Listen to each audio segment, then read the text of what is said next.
ప్రజాయోధులను స్మరించుకోవటం మన సమాజపు బాధ్యత. నేటి మన స్వాతంత్ర్య ఫలాలు, హక్కులు, గౌరవం ఇవన్నీ వారు పోరాడి తెచ్చిన వరాలు. స్వదేశంలో సైతం హక్కుల కోసం అసూలు భాసిన మహనీయులు ఉన్నారు. వారిని ప్రజలు గుర్తించుకోవటం మాత్రమే కాదు, ప్రభుత్వాలు కూడా గౌరవించాల్సిన అవసరం ఉంది. తెలంగాణ రాష్ట్రం ఏర్పడిన తర్వాత 2 టర్ముల పాటు పాలన సాగించిన బీఆర్ఎస్ ప్రభుత్వం మహానుభావుల చరిత్రను ప్రతిబింబించే విగ్రహాల ఏర్పాట్లో పెద్దగా ఆసక్తి చూపించలేకపోయింది. ఉద్యమానికి బాసటగా నిలిచిన యోధులను, చరిత్రను మలిచిన నాయకులను విస్మరించడం ప్రజాస్వామ్యానికి తగినదేనా? ఇప్పుడు కాంగ్రెస్ ప్రభుత్వం అధికారంలోకి వచ్చిన తర్వాత యోధులకు, ప్రముఖులకు సముచిత గౌరవం ఇవ్వాలనే సంకల్పంతో ముందుకు సాగుతోంది. ఆ దిశగా సర్దార్ సర్వాయి పాపన్న గౌడ్ విగ్రహ ఏర్పాటుకు రేవంత్ సర్కార్ రెడీ అయింది. మహనీయుల విగ్రహాల ఏర్పాట్లో గులాబీ నేతలు ఎందుకు వెనకబడ్డారు? ఉద్యమానికి బాసటగా నిలిచిన వారే శత్రువులుగా మారాల్సిన అవసరం ఏమొచ్చింది? ప్రజల కోసం ప్రాణాలు అర్పించిన వారిని చులకనగా చూసిన ఆ వాస్తవాల వెనుక ఉన్న రాజకీయ ధోరణి ఏమిటో ఈ కథనంలో తెలుసుకుందాం.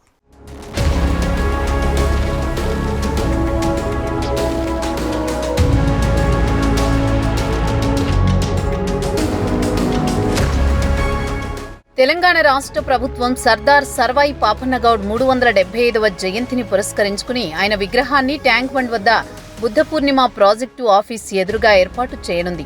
ఇది బహుజన నాయకుడికి గౌరవం చెల్లించే ప్రాధాన్యమైన నిర్ణయంగా భావించబడుతోంది.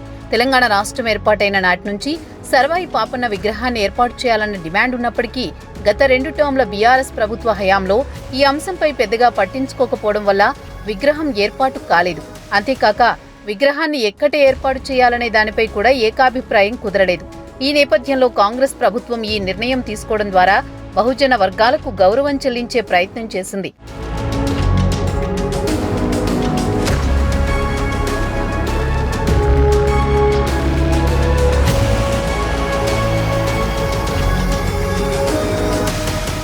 పదిహేడవ శతాబ్దంలో మొఘల్ పాలనకు వ్యతిరేకంగా ధైర్యంగా పోరాడిన ప్రజా యోధుడు సర్వాయి పాపన్న గౌడ్ సామాన్య కుటుంబం నుంచి ఎదిగి స్వతంత్ర రాజ్యాన్ని స్థాపించిన గొప్ప నాయకుడిగా చరిత్రలో నిలిచారు. అణగారిన వర్గాల ప్రజలకు ధైర్యం, ఆత్మవిశ్వాసం నింపిన నాయకుడిగా ఆయనను బహుజన చక్రవర్తిగా భావిస్తారు. కాంగ్రెస్ ప్రభుత్వం అధికారంలోకి వచ్చిన తర్వాత యోధులను, అమరవీరులను స్మరించుకోవడానికి ప్రాధాన్యత ఇచ్చింది. తొలి బహుజన రాజ్యాన్ని స్థాపించిన నాయకుడిగా గుర్తింపు పొందిన సర్వాయి పాపన్న గౌడ్కు విగ్రహం ఏర్పాటు చేయడం ద్వారా ఆయన సేవలకు తగిన గౌరవం ఇవ్వబోతున్నారు. అంతేకాక ఆయన నిర్మించిన సర్వాయిపేట కోటను పర్యాటక కేంద్రంగా అభివృద్ధి చేయడానికి 4.5 కోట్ల నిధులు కూడా ప్రభుత్వం కేటాయించింది. ఇది ప్రజా ఉద్యమాలకు, సామాజిక న్యాయానికి, బహుజన గౌరవానికి ప్రతీక.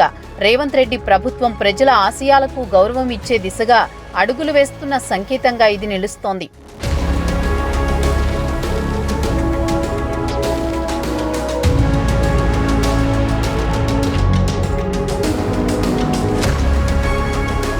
రెండు 2014లో అధికారంలోకి వచ్చిన తర్వాత బీఆర్ఎస్ అధినేత కేసీఆర్ ఆలోచన ధోరణిలో గణనీయమైన మార్పు చోటు చేసుకుంది.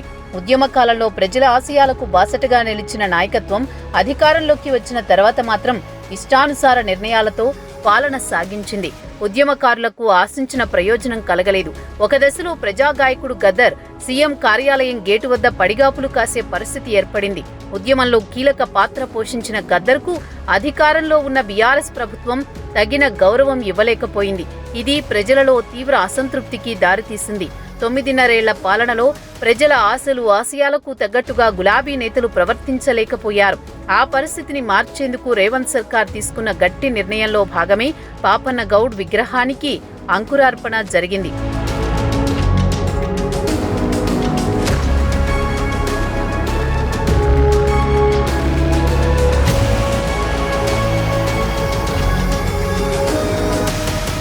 తెలంగాణ రాజకీయాల్లో విగ్రహాల ఏర్పాటు ఒక ప్రత్యేకమైన చర్చనీయాంశంగా మారింది. బీఆర్ఎస్ పాలనలో సెక్రటేరియట్ వద్ద తెలంగాణ తల్లి విగ్రహాన్ని ప్రతిష్ఠించాలన్న యత్నం విఫలమైంది. కానీ 2024 డిసెంబర్ 9న రేవంత్ రెడ్డి నేతృత్వంలోని కాంగ్రెస్ ప్రభుత్వం తెలంగాణ తల్లి విగ్రహాన్ని గ్రాండ్గా ఆవిష్కరించింది. ఈ విగ్రహ రూపాన్ని ప్రజల ముందుకు తీసుకురావడం ద్వారా తెలంగాణ సాంస్కృతిక గౌరవానికి న్యాయం చేశారు. ప్రజా యుద్ధ నౌకగా పేరుగడించిన గద్దర్ విగ్రహాన్ని తెల్లాపూర్ మున్సిపాలిటీ పరిధిలో ఏర్పాటు చేయడానికి ప్రభుత్వం భూమిని కేటాయిస్తూ ఉత్తర్వులు జారీ చేసింది. ప్రభుత్వ ఆమోదంతో ఈ ప్రతిష్టాత్మక విగ్రహం ఏర్పాటుకు మార్గం సుగమమైంది.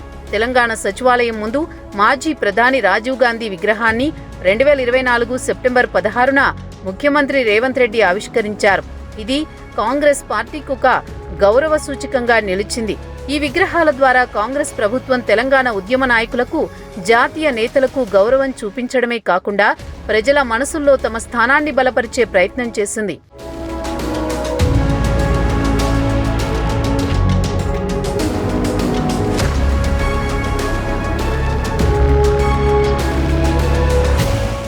ప్రజాయోధుల సేవలకు గౌరవం చెల్లించడంలో విగ్రహాల స్థాపన ఒక ముఖ్యమైన చిహ్నంగా మారింది.